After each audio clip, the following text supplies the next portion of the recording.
Welcome to the Patdown with Miss Pat. I'm comedian Miss Pat, sitting here with my co-host, Chris Spangle. You better get up, get out, and tune into this podcast. Miss Pat spit the truth, spit the real fact. Nothing but the ugly, classy at the same time. Pat got the flavor, these are not your same lines. It's the politics, she been on the real grind. It could be pretty but ugly at the same time. Just tune in, put your lock on the spin down. Ain't no need for the wait and turn it up now. What you talking about?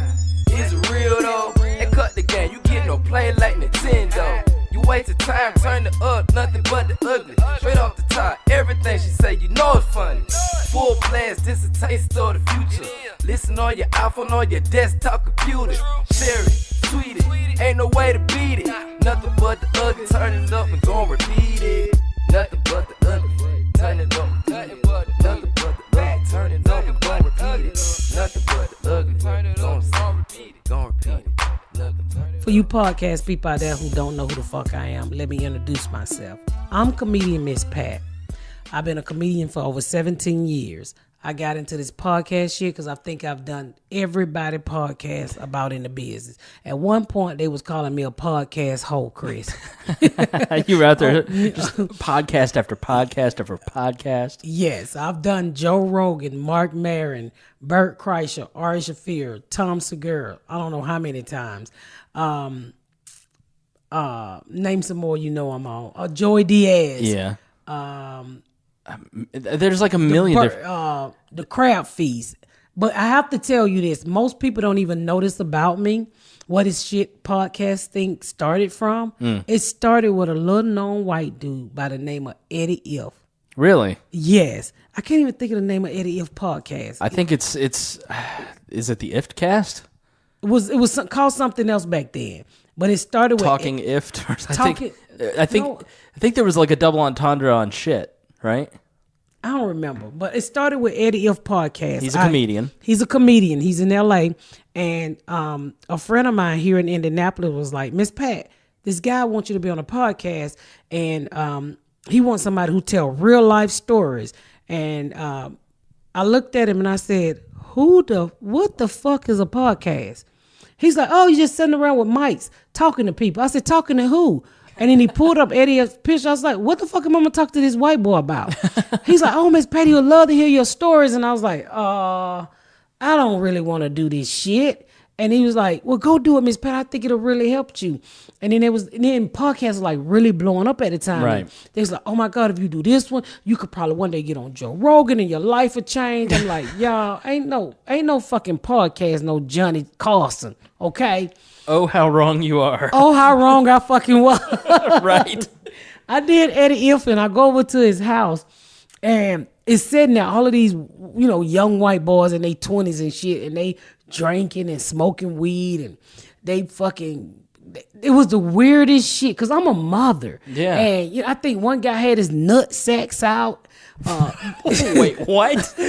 I want to think one of them I've been on so many, somebody had their nut sacks out. I think it was Eddie If. And they were just wild the fuck out. And I'm sitting there talking and they talking about sex. And I'm like, I'm a grown ass woman. I'm not about to tell you fucking kids about no sex. Right. And if I'm not mistaken, I think I asked about squirting.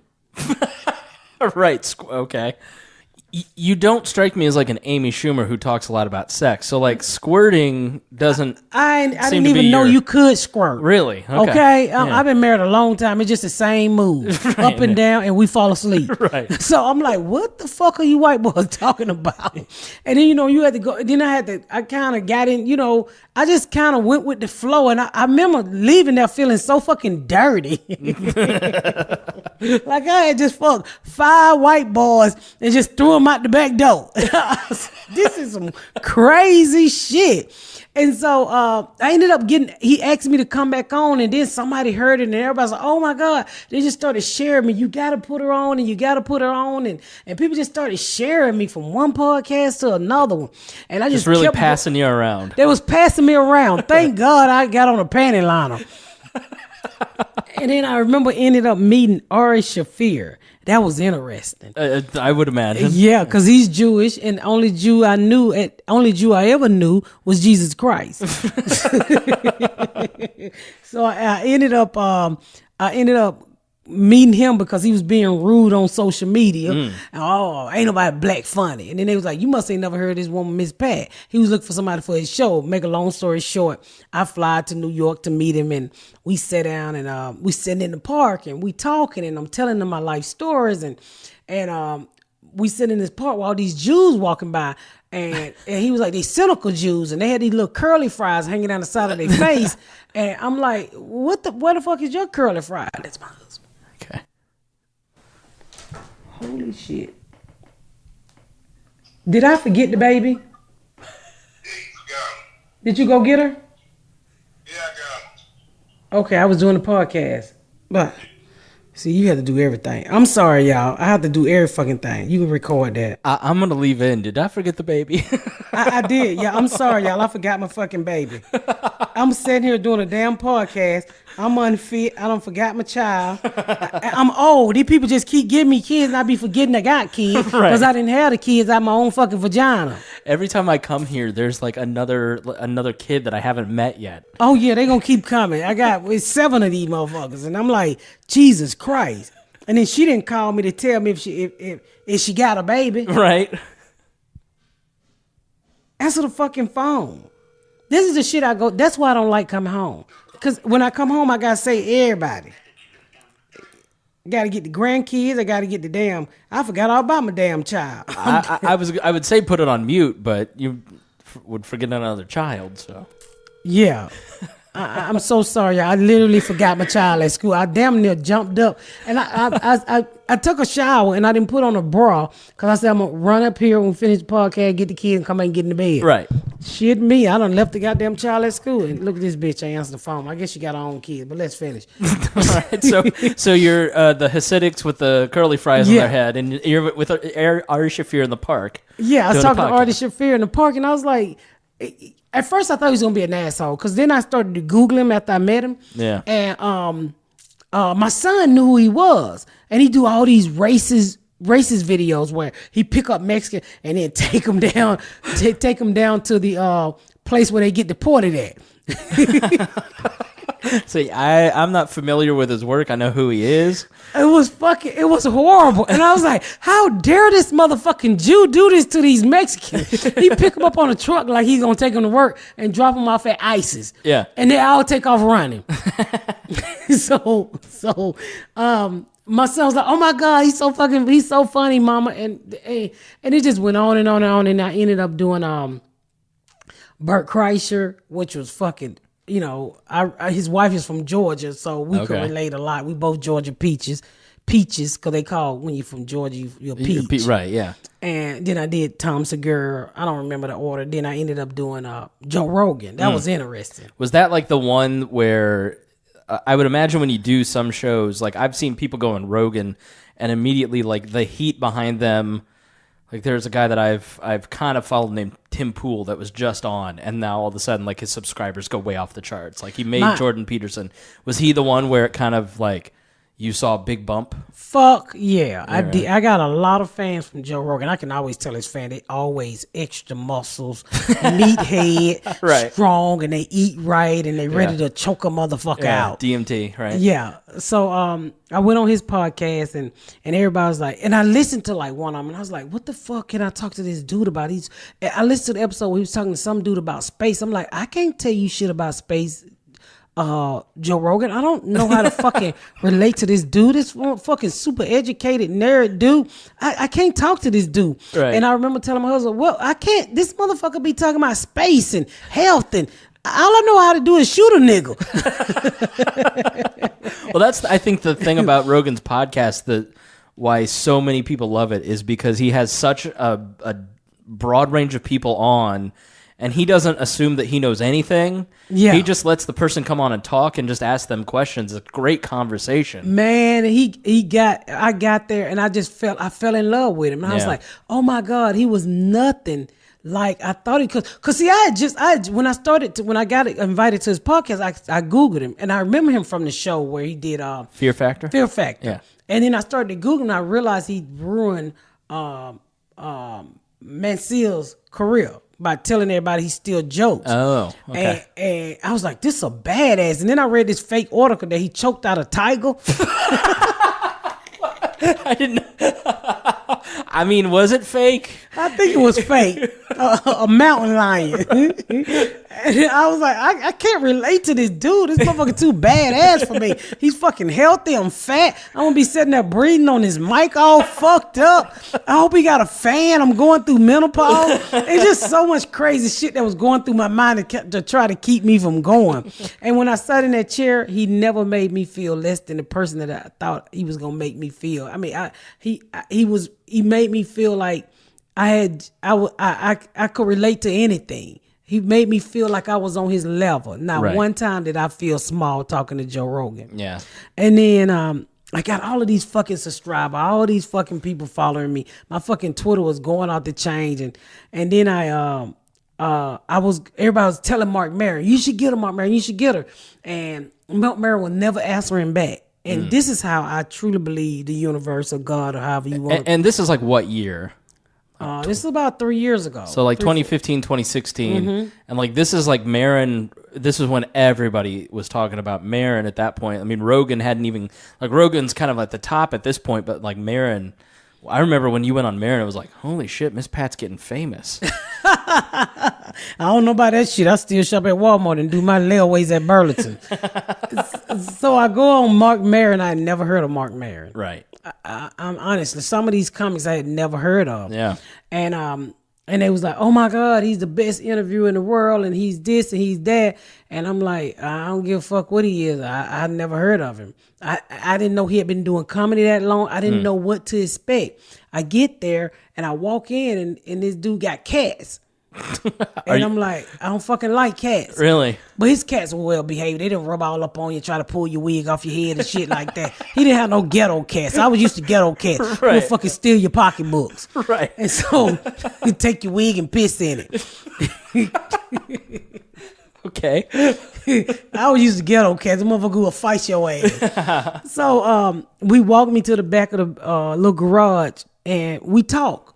And we just literally talk. And I was like, oh, wow, this ain't what I expected. And each time I went to one of these podcasts and white boys who I didn't think would understand my life, I would always try to talk myself out of it. And when I got to Mark Maron, and everything started to happen. Yeah. Honestly, Joe Rogan gave me a shit ton of followers, really put me out there. I think that was a stepping stone for me to get on Mark Maron. And when I got on Mark Maron, I was in the process of selling a book, and we was writing up the stuff to sell it. We asked Mark Maron to hold it. He released it on a Monday. I sold my book that Tuesday night to HarperCollins. Damn. That was my Mark Maron. Really, all of these podcasts, but Mark Maron was the cherry on top. Yeah. To me getting a lot of shit. Honestly, after I did Mark Maron, 6 studios called me in to develop a TV show. 6 fucking networks. That's amazing. Yes, I had so many meetings after that. I heard your Mark Maron. I'm like, what the fuck? And I ended up, my very first deal I was in with New Regency, which didn't work out. They heard me on Mark Maron too. And then that week I had a meeting with New Regency. I can't even think of all the studios, to be honest with you, but the one that's staying out is New Regency. I don't even think they do TV anymore. Maybe the better question is like, what were they talking to you about? If you can say, like movies, TV. It was about a sitcom. I'm about to tell you. It was Imagine, which is Ron Howard company. Okay. They call, and I remember going in and meeting this little dude named John Rattler, and I'm somebody's mama. Little Jewish kid. I didn't even know he was Jewish. I just know he was white. And he was like, oh, he had that Hollywood vibe to him, which I didn't fucking appreciate at all. Right. And he put his foot on his table, and it pissed me the fuck off. Because I'm a grown ass black woman. I don't give a fuck how raggedy your furniture is. You don't put your foot on the couch and the fucking table. And, Right. and I was like, why you got your foot on the table? That's what I asked him in his office. Right. Fuck your foot off the goddamn table. And I remember him saying, he was like, so what brought you here today? Fuck you mean what brought me here today? You brought me here. That made me so mad with him. I was like, and I said, don't you fucking play with me, little white boy. I'm a grown ass woman. I've been to 5 fucking meetings. I got on this spank. I'm hot. I'm tired. And I left out of there and I said, I hate this fucker. I hated him. Yeah. And we ended up picking New Regency. And then I got out of that deal. And this is how the fucking universe worked. I got out of that deal that day. It was 9 months I was in that deal. That evening, that fucker called and said, I think we can let her meet Lee Daniels. And my manager was pretty much like, fuck off. Because he didn't like him either. And so he was like, imagine callback. I said, I don't want to fuck with that kid. He put his fucking foot on his table. It's astounding.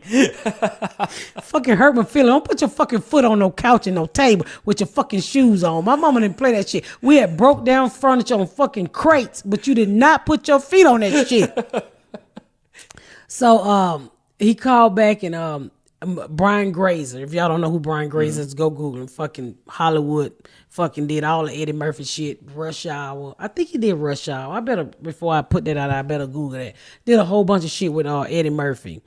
And he's the man. He's Ron Howard's partner. Right. He ended up calling my manager and said, well, we really would like to, let Miss Pat meet Lee Daniels. And I was like, what am I meeting Lee Daniels for? The dude with the pajamas on? Because he used to always walk around in pajamas. I didn't know that. What has Lee Daniels done? Like what? Butler. He done The Butler, Precious, Empire, Star, fucking so many other movies on that you've seen. Right. Monster Ball. Okay. Yeah. That's what Halle Berry got a fucking Oscar for. Yeah. So legit as fuck. Legit as fuck. Yeah. And so my manager was like, I think you should listen to him. Go, listen to him. So I live here in Indy, and I would say, okay, I'll go up to New York. Up to Chicago and meet him. And I went up there to meet him, and I just fucking fell in love with him. Mm-hmm.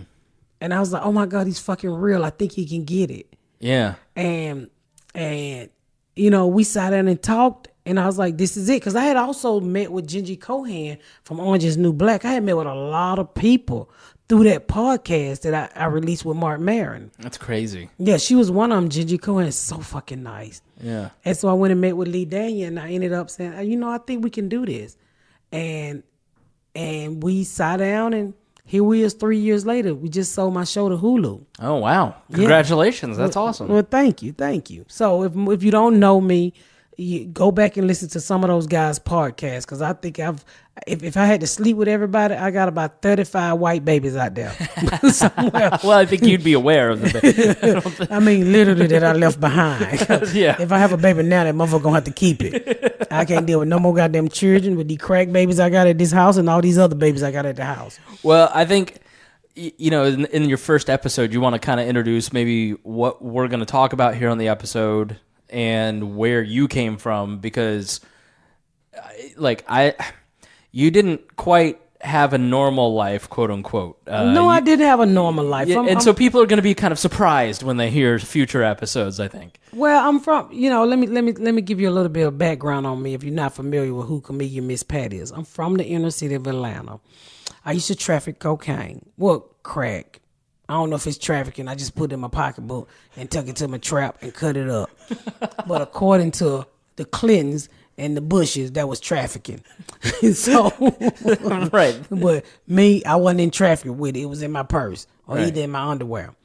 So I used to sell drugs. I had 2 kids by the time I was 15. Got shot a couple times. Went to prison, and then here I am today. But a little bit more in-depth background on me. I sold drugs, had a very interesting life. Yeah. With those 2 kids in the midst of selling drugs, got shot. Dude shot my nip off.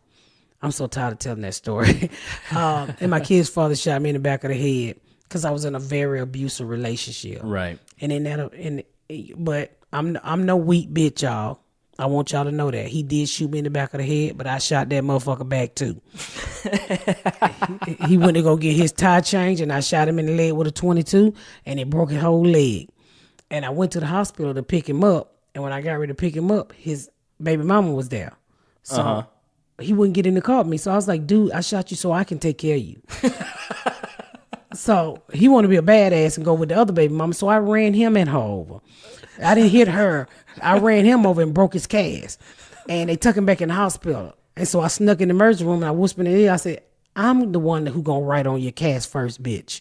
Not that bitch. If she wants you at her house, she needs to shoot you in the other leg when this leg get well. I don't think I've heard this story before. And I've read the book. I don't think that made the book. So how? That tells you what a great book Rabbit is. When that story wasn't good enough to make the book. Jeez. Yeah. But we should maybe. I have a book out. I do have a book out called Rabbit. Oh, I have a book out called Rabbit, and I'll tell you about that when I come back after this break.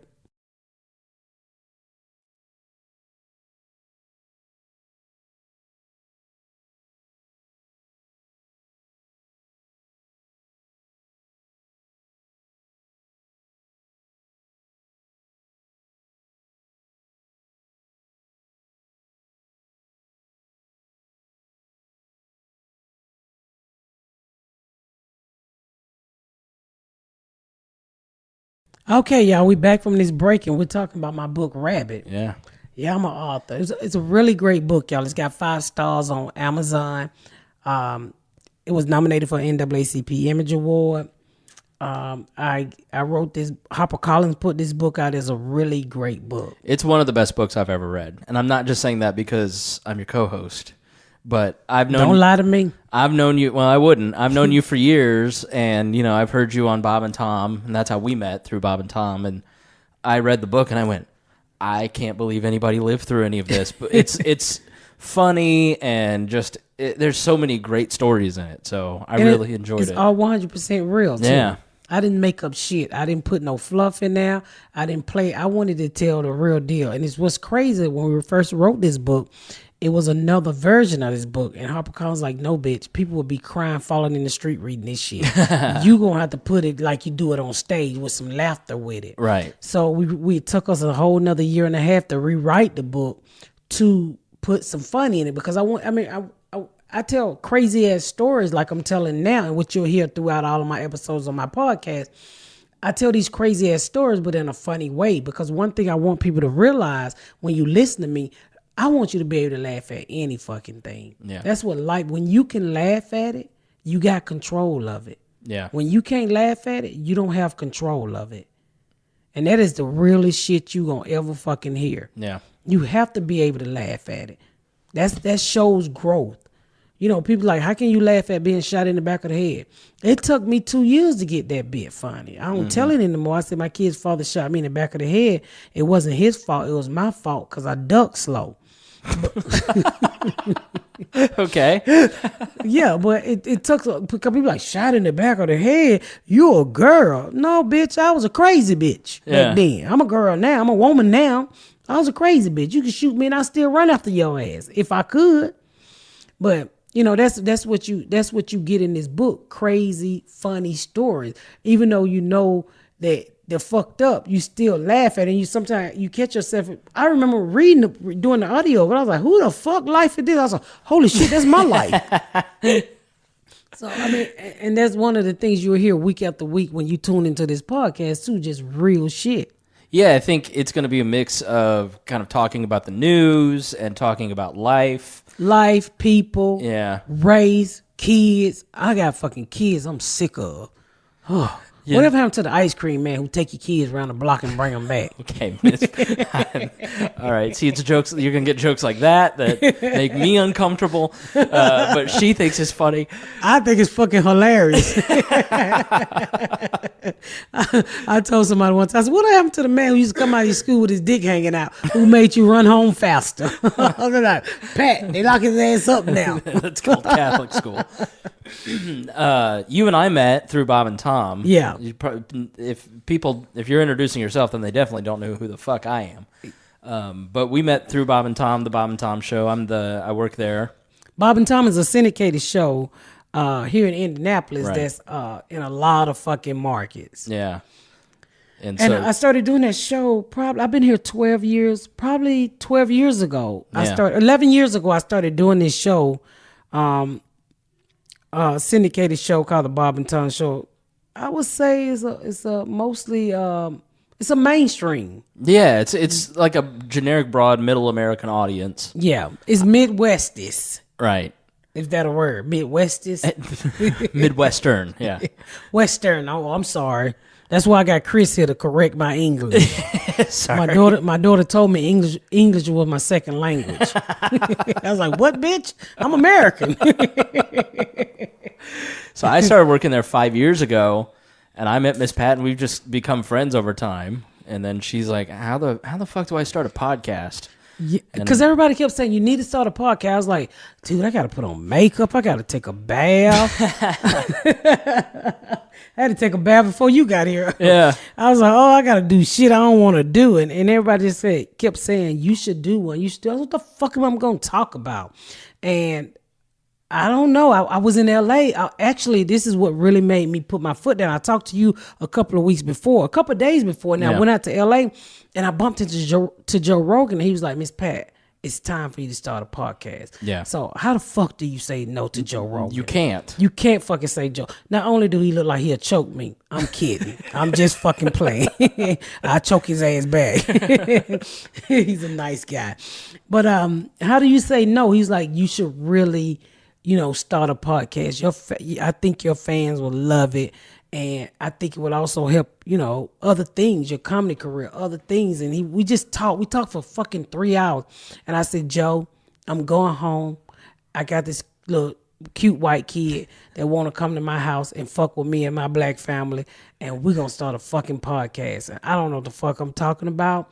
I don't know how I'm going to do it, but I'm going to start a podcast. Yeah, I've done podcasting for like 10 years, and obviously I do it as a day job. And I've been... for months, you've kind of mentioned it a couple times. I'm like, you'd be a natural at this. And I've been surprised at the hesitation a little bit because I don't know why there would be hesitation because you just are a natural storyteller. People, when I see you come on the Bob and Tom show, I see our audience.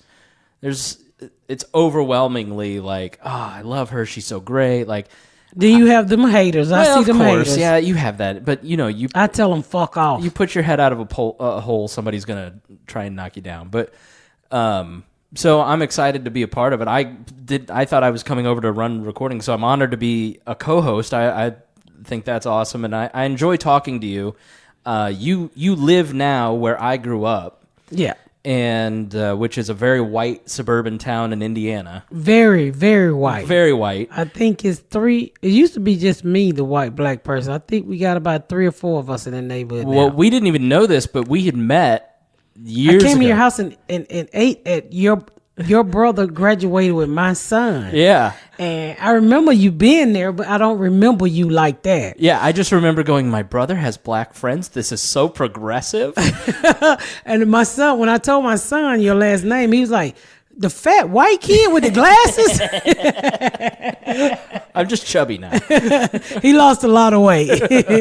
And I was like, you never gonna believe this shit. His brother do a fucking podcast with me. He was like, for real? I remember his brother. But I've always enjoyed talking to you because you come from a place that I have never been exposed to in my life. I don't understand. You come from a place I've never been exposed to, and I didn't understand. Yeah, and I think we come from 2 different worlds, and I've just always enjoyed, like, when you're in the green room and we're having conversations, we enjoy talking to each other, so I think it's going to be fun kind of getting to know each other a little bit better and then have conversations about our different worldviews, because... I mean, I come from a white male, middle-class suburban I tell you one thing perspective. That shocked me when I moved here, you guys. When I first moved to this all-white neighborhood, I lived in an apartment before I built this house. My neighbors knocked on the door and gave me a cake. Yeah. And I'm from the hood. One thing you don't do is you don't come to nobody's house and knock on their fucking door and give them food, which was shocking to me. And I called my girlfriend who lived in a white neighborhood, and I was like, bitch, you ain't gonna believe this. She was like, well, I was like, this white lady just gave me a cake. Should I eat it? She's like, girl, eat that cake. They just don't want you to break in their house. And it was one of the best fucking cakes I had ever eaten. And she was like, she baked me the cake and said, I know it's hard moving from one state to another one. And I knocked back on that bitch. I was like, I'm still depressed. Can you make me another chocolate cake? Any place we've ever moved in this town, a neighbor has brought us something like, I don't know. So I think it'll be interesting to have conversations over time to learn from each other, having two completely different backgrounds, but then also having this common location, this common reference point of where you live now and where I'm from. Which is weird. Which is very odd, yeah. And like when I first moved here, they had corn everywhere. Everywhere, yeah. So I'm from the South. I'm from Atlanta. Never seen corn like that in my life, other than the movie Children of the Corn. So 5 minutes west of here, it's agriculture. Well, I know that now. Yeah, I mean, that has to be a weird. So when I first moved here and I was going to the apartment to rent because we was going to build immediate because we was like, we ain't moving again. And so we ride by all of these cornfields. Well, I didn't know there was cornfields. So I tell the guy, the realtor, I was like, sir, I don't want to move here. He's like, why? I was like, these people don't cut their fucking grass. He's like, he literally pulled over and he turned pink. And I had a straight face. I said, what the fuck are you laughing at? I don't live around people who don't cut their grass. Right, yeah. I said, my old neighbors cut their grass. These people need to cut their fucking grass. He said, ma'am, that's corn. I said, what the fuck y'all need with all that goddamn corn, man? That's amazing. How did you end up in this town? Like, I don't think I've ever asked you that. Like, how did you go from Atlanta to here? Well, my husband works at Allison, which is General Motors. Right. So they gave him a list of area where, and I'm not lying to you, what good schools were, right, and where not to fucking go. Right. So I'd never been to Indiana a day in my life. Yeah. And so they gave us lists of like really good school systems and what was close to the airport. And so when I called this realtor dude up, I was like, hey, we want to build a house. Well, I'm getting an apartment, da-da-da. And he was like, this is a growing community. I don't want to say my community because I don't want y'all out here fucking with me. He's like, this is great by the airport. And so it ended up, no, I know what it was. I found an apartment that was close to the airport. Okay. And they gave a discount because my husband worked there. And I'm all for the discount because I was a coupon. I'm all for fucking saving $1.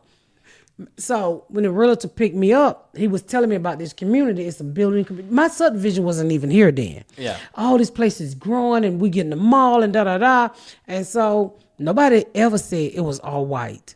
I didn't realize it was all white till 2 days after I walked out my door. I was like, what the fuck is the black people and the Mexican and the people still? No, it is. When I was in school and I graduated 2002 and it was 98% white and the 2% was Muslim, because there's a big denomination here. And so I don't think I had a black classmate. And the thing about this town is like it's all white, but it's a Quaker thing. Like it was big in the Underground Railroad, so like we were always taught like don't treat black people differently. So for me it's kind of confusing to grow up and live in a totally different world and be confronted with racial issues because we were always taught don't treat anybody differently regardless. But that's hard when you don't know any black people. Yeah, like how do I treat somebody that I ain't never seen? I've never tested this theory out. Yeah, I never tested this theory out. So once I got here, it was a culture shock. I fell into depression. Oh my God, I was like, do I walk away from my family, my marriage? It was just too much of whiteness. I had never, one of the things when I moved here that really came up was my mama taught me as a kid. She said, Pat, this is what scared the shit out of me.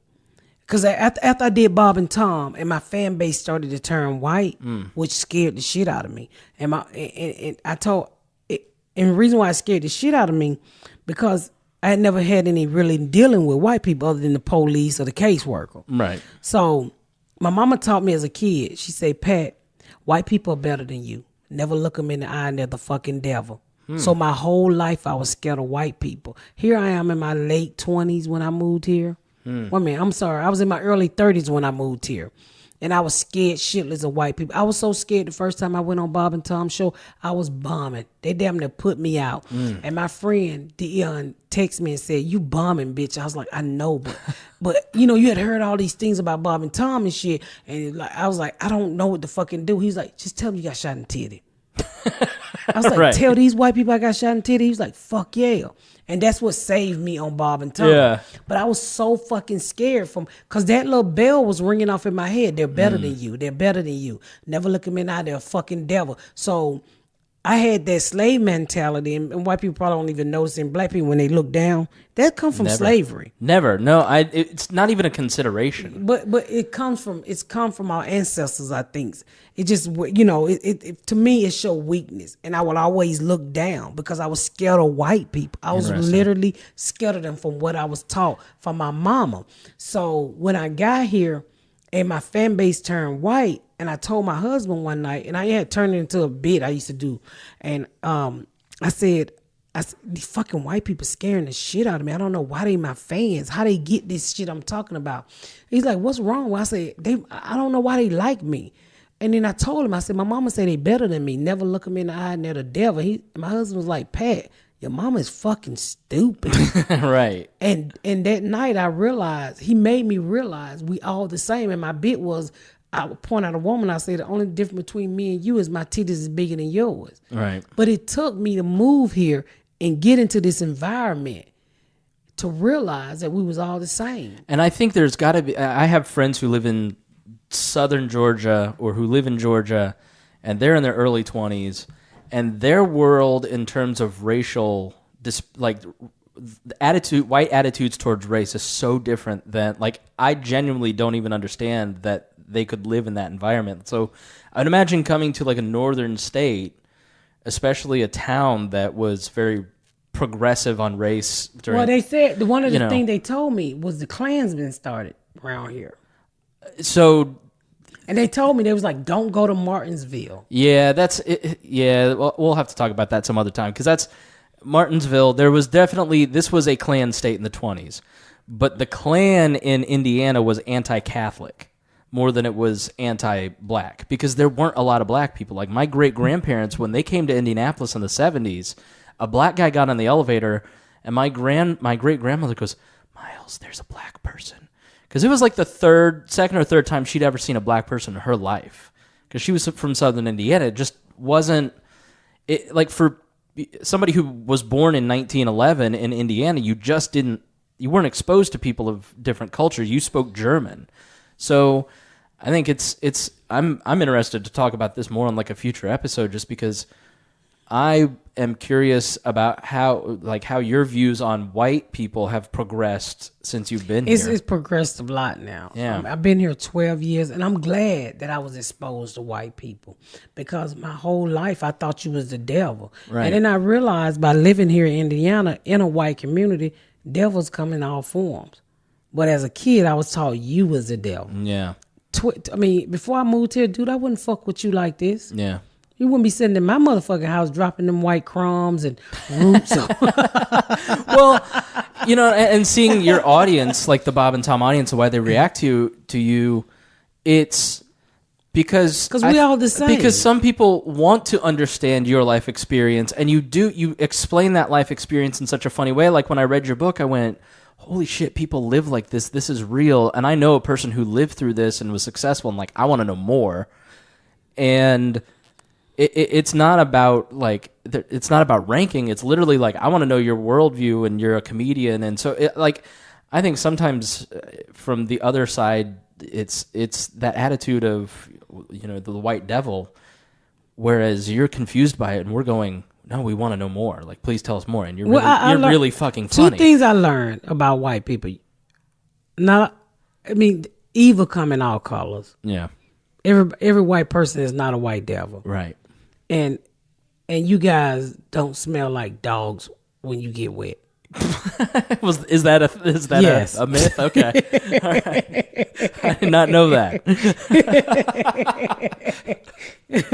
Just like you probably didn't know black people tan. No, I did know that. We burn. But I didn't know that until I was like 33. So, yeah. So it's a learning. There's one thing you will get from this podcast. I think we all learn something together. Yeah. And we agree to disagree. In the end, I truly think it's all about respecting each other's opinion. You believe what you believe. You know what I'm saying? Some people, you can't change their mind on what they believe. I'm willing to learn. Yeah. I'm willing to listen. If it's whether I believe it or not, I'm willing to listen. Let me just say that. I want to know what the fuck you're thinking. every person is worthy of dignity and respect, and you have to start there when you're having conversations. And you should give more respect to people that you disagree with, and then you will learn more. That's how I approach the conversations. Like, if somebody is on the other side of the political aisle, I try to respect their opinion more and listen more. Just because, I mean, I might call you stupid, but it's fine. I'm over it. You call me Sunday. You stupid. You put the wrong price on there. But it's truly out of love, you know. But it's nothing wrong with disagreeing with each other. In the end, it's all about respect. And I think I truly hope that's what we can show here on this podcast. I can't wait to interview some interesting people that's totally opposite from me. Yeah. That literally be sitting across from me that I would like to slap the dog shit out of. But in the end, it's all about respect. That's your fucking opinion. Yeah. And that's what's great about this country. You get to have your fucking opinion. Right. We're not ruled by somebody who say we all got to eat and think the same. And let's keep it that way. I sure hope so. I fucking hope so. We will see. We will see. Until next time, y'all. Until next time, y'all, make sure y'all tune into the next episode of the Patdown. Thank y'all so much for listening, y'all. This I've been Miss Pat and Chris Spangle. Chris Spangles, y'all. Like the Star Spangled Banner. Without the D. Without the D.